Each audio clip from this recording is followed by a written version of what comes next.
beda, ada pendapat begini. Kalau untuk CA dilawan, tahannya harus 3 menit. Enggak, itu terlalu terlalu jauh sih. Susah orang Bu, nah 3 menit Bu. Saya Kecuali kemarin pakai pakai teknik tertentu ya, pakai teknik tertentu. katanya Hmm. baru melawan CA harus 3 menit baru bisa melawan CA. Saya Enggak, enggak seperti itu, enggak seperti itu. Pokoknya kalau di pelajarannya saya itu saat tahan napas itu kita bukan untuk kuat-kuatan nahan napas. Tetapi saat tahan napas belajar mengenali ketenangan. Nanti sekarang nih Ibu belajar hari ini. Saat tahan hmm, napas, Ibu belajar tenang, begitu tenang, nanti kemudian tambah tenang, makin tenang, tambah tenang, makin tenang. Jadi kata kuncinya di situ.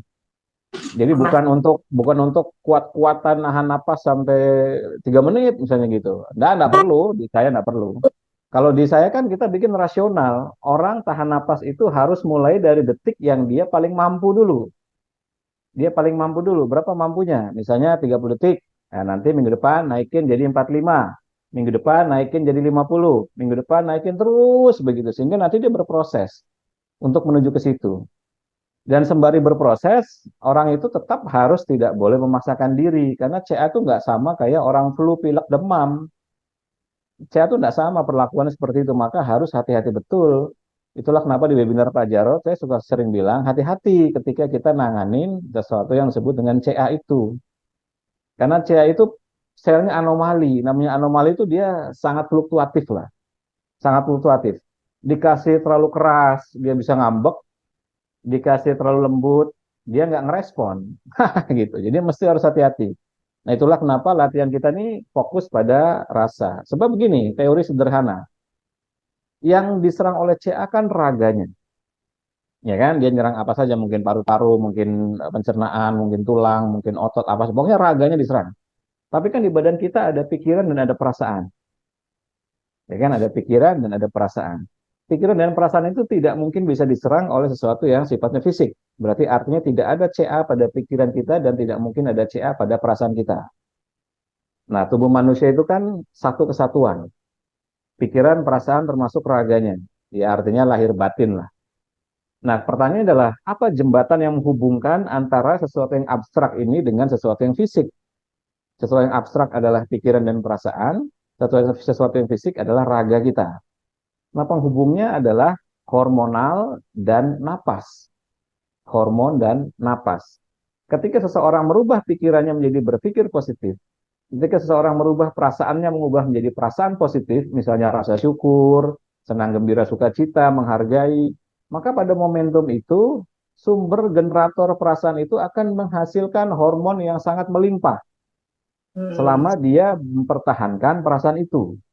Nah, hormon yang sangat melimpah inilah yang kemudian hinggap pada bagian-bagian sakit atau dia hinggap pada sel-sel yang kemudian melakukan rentetan proses kimiawi untuk mematikan atau menormalkan kembali CA. Teorinya seperti itu.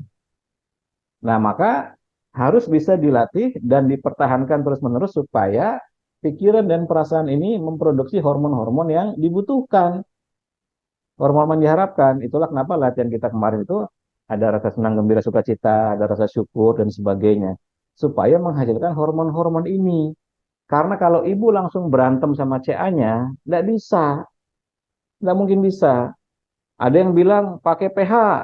CA itu tidak sesederhana itu. Memang betul bahwa ada beberapa penelitian di mana pH itu bisa untuk melakukan perubahan terhadap tumor, perubahan terhadap CA. Tetapi pH itu hanya lingkungan. Kalau kita stres sedikit, pH-nya langsung asam. Kita bahagia, pH-nya langsung basa, seperti itu. Nah, artinya jauh lebih penting untuk memanage aspek pikiran dan perasaan untuk terus-menerus dilatih agar dia senang, gembira, sukacita, bahagia, dan sebagainya, sehingga hormon-hormon ini keluar terus setiap harinya. Nah, posisi napas di mana? Napas nih penghubung tadi, penghubung antara pikiran, perasaan, dan raga penghubungnya.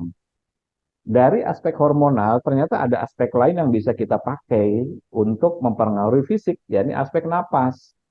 Napas itu adalah frekuensi. Jadi dengan kita mengatur ritme-ritme napas, kita sedang mengatur frekuensi. Kita sedang berusaha mengirimkan sinyal gelombang kepada sel-sel itu untuk ngapain nantinya. Oh, untuk mengecil. Oh, untuk membunuh diri. Oh, untuk misalnya melakukan perbaikan. Oh, untuk mengeluarkan anti kansernya, seperti misalnya molekul natural killer cell dan sebagainya. Nah, jadi aspek pikiran perasaan inilah yang saya tekankan di dalam latihan ini. Nah, maka saat tahan napas, fokuslah pada ketenangan, bukan fokus untuk mengejar detik. Kalau pada saat tahan napas, yang latihan yang ada tahan napasnya. Tapi kalau latihan yang tidak ada tahan napasnya, seperti tarik 5, buang 5, tarik 4, buang 6, itu kita fokus pada menikmati detik tarik dan buangnya itu. Kita nikmati sambil kita memunculkan rasa yang terbaik yang bisa kita munculkan pada saat itu. Mungkin rasa senang, gembira, sukacita, mungkin rasa bahagia. Nah, kemudian nanti ada tambahan humming. Nah, humming itu hanya sisipan saja. Sebenarnya sejarahnya adalah humming itu adalah seseorang ngomong, tetapi lisannya tidak berbentuk kata-kata. Jadi kayak sekarang ibu dengar saya ngomong itu kan, saya pakai bahasa Indonesia, ibu paham. Tapi kalau saya ngomongnya begini, saya pengen mengucapkan, ibu selamat siang. Tapi saya ngomongnya begini, hmm. Sebenarnya saya ngomong dalam hatinya adalah, ibu selamat siang. Tapi keluarnya itu, hmm. Jadi keluarnya humming. Padahal sebenarnya dalam hati saya ngomong, tapi keluar lisannya itu adalah humming. Nah, itu yang nanti diisi.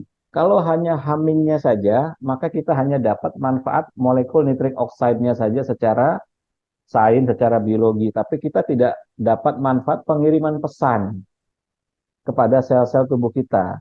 Nah, pengiriman pesan itu hanya bisa dilakukan dengan narasi, dengan kata-kata. Itu salah satunya ya, dengan kata-kata. Yang kedua, pengiriman pesan bisa dilakukan dengan rasa. Jadi saat humming, hmm, ibu rasakan betul getaran itu mengenai seluruh sel tubuh itu. Lalu kemudian ibu memberikan rasa yang misalnya rasa senang atau rasa gembira atau mungkin rasa syukur atau rasa memaafkan, terserah yang mana yang paling nyaman dilakukan saat sedang melakukan humming itu. Nah, itu latihannya di situ. Jadi terus-menerus yang kita bangkitkan adalah potensi pikiran positif dan potensi rasa itu yang kita bangkitkan terus-menerus. Sedangkan di dalam CA ini kita harus ngerti berbagai macam sudut pandang. Makanya kalau di metode saya ini kita fokus pada pembentukan pikiran dan positif, pembentukan perasaan yang positif. Karena ini nanti akan menghasilkan hormon-hormon yang melimpah. Secepat pikiran dan perasaan kita menghasilkan hormon-hormon yang melimpah akibat dari memunculkan rasa yang terus-menerus, misalnya selama 15 menit atau 10 menit setelah ini ibu latihan, kemudian tercipta hormon kebahagiaan yang sangat melimpah sekali. Itu sama aja kayak logikanya, ibu diinjeksi dengan hormon tertentu dalam jumlah besar. Maka pasti perubahannya drastis. Ya kan, saya ambil contoh ilustrasi seperti orang sakit herpes lah. Orang sakit herpes itu yang beruntus-beruntus merah-merah, sakit gatal di permukaan kulit itu kan. Itu kan tinggal disuntik, ya, tinggal disuntik aja dengan dosis tinggi antivirus, langsung kering kan? Langsung kering. Bisa nggak tanpa disuntik kemudian kering? Bisa, tapi perlu waktu beberapa hari. Karena dia mengandalkan imunitas pada tubuhnya secara alamiah. Jadi misalnya, untuk sakit herpesnya dia perlu dosis 1 juta cc misalnya, katakanlah begitu contoh saja. Perlu dosis 1 juta cc. Tapi kalau pakai alamiahnya tubuh dia, setiap hari imunitasnya hanya memproduksi 100 cc. Maka paling nggak dia perlu waktu sekian hari untuk sembuh total. Karena setiap hari 100 cc matiin sedikit, 100 hari, setiap hari 100 cc matiin sedikit, matiin sedikit. Atau dia lagi baik pikirannya, terbentuk 1000 cc imunitasnya, matiin sedikit, ini ilustrasinya. Tapi ketika dia disuntik dengan antivirus yang 1 juta cc dalam 1 saat, maka langsung kering semua. Ya kan, langsung kering semua. Seperti itu. Nah, sama juga. Ketika misalnya ibu berhasil untuk mengkondisikan pikiran dan perasaan itu untuk menciptakan atau menghasilkan sebuah rasa positif tertentu dan bisa mempertahankannya selama latihan, maka pada momentum latihan itu terbentuk sekian banyak hormon secara melimpah yang nanti membanjiri seluruh tubuh. Sama kayak diinjeksi tadi, diinjeksi. Hanya pertanyaannya adalah seberapa mampu kita mempertahankan rasa itu. Nah, seberapa mampu kan? Karena otak kita kan fluktuatif, ya kan? Otak kita kan fluktuatif. Ibu Ya, merem sebentar aja udah ingetnya tukang. Ibu merem sebentar aja ingetnya sama di dapur. Ingetnya nanti besok saya harus ke dokter ini, besok kemana kan gitu. Sebentar aja perasaannya ingat sama si A, si B, si C gitu kan. Wah, ada rasa senang, gembira, sakit hati, macam-macam. Ya memang seperti itu. Itulah kenapa disebut latihan. Jadi latihan memfokuskan pada satu titik di momen saat ini untuk membangun rasa-rasa yang positif, pikiran-pikiran positif, agar terbentuk hormon-hormon yang melimpah dalam jumlah besar pada saat itu. Nah, itu targetnya itu. Nanti terus-menerus itu lewat napas dikombinasikan. Terus begitu. Nah, maka ini jadi solusi rasional. Kapan bisa cepat sembuhnya Mas dari CA? Ya, ini secepat ibu bisa mempertahankan dan membuat keberlimpahan pada hormon-hormon itu yang keluar dari rasa yang positif dan pikiran yang positif. Di momentum itu, baru kecepatan pemulihan jadi tinggi. Hmm. Untung nanya ya saya. Tapi Iya, saya ini ya ikut Mas Gunggung waktu meditasi ke minggu keberapa. Kan saya waktu tarik nafas saya bahagia. Itu saya sulit untuk ketawa, untuk senyum untuk diri sendiri. Mas Gunggung bilang senyum untuk diri sendiri, senyum. Saya sampai ininya susah. Itu kali itu terbuka, aduh, enak Enak banget banget. kesininya. iya betul, memang seperti itu. Karena nanti orang kalau misalnya sakitnya lama, berat, misalnya entah CA atau apapun, itu ada bagian-bagian rasa yang kekunci, Bu. Iya, Bagian bener. rasa yang kekunci. Ya, kekunci ini tergantung berapa tahun dia ngunci itu. Sama kayak rasa memaafkan misalnya, forgiveness gitu kan. Kadang ada orang yang nggak bisa memaafkan itu, bukan karena dia nggak mau, tapi karena dia kekunci kuat sekali. Dia selama ini udah sangat benci sekali sama badannya sendiri, kenapa nggak sembuh-sembuh misalnya gitu. Sehingga untuk memaafkan saja dia nggak mau. Nah itu yang terus dilatih sampai ini kebuka kuncinya.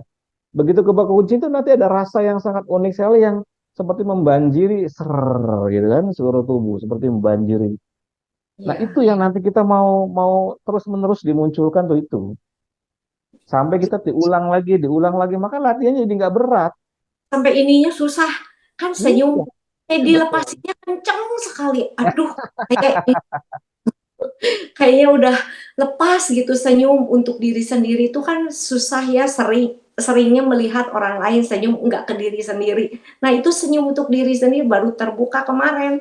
Nah, Aduh, iya betul. Ya, jadi artinya memang kekunci itu secara bertahun-tahun. Itulah kenapa saya sering bilang PH apa itu jadi nggak ada gunanya kalau itu masih kekunci semua. Maka rasa-rasa yang positif, pikiran positif harus dibuka dulu kuncinya. Lewat latihan-latihan sampai kita dapat feel-nya tuh ser. Nah, itu udah sensasi yang sangat luar biasa di badan tuh. Badannya kayak dibanjiri apalah begitu rasanya gitu kan. Rasanya unik sekali. Nah, ya. seperti itu. Oke, kita mulai ya.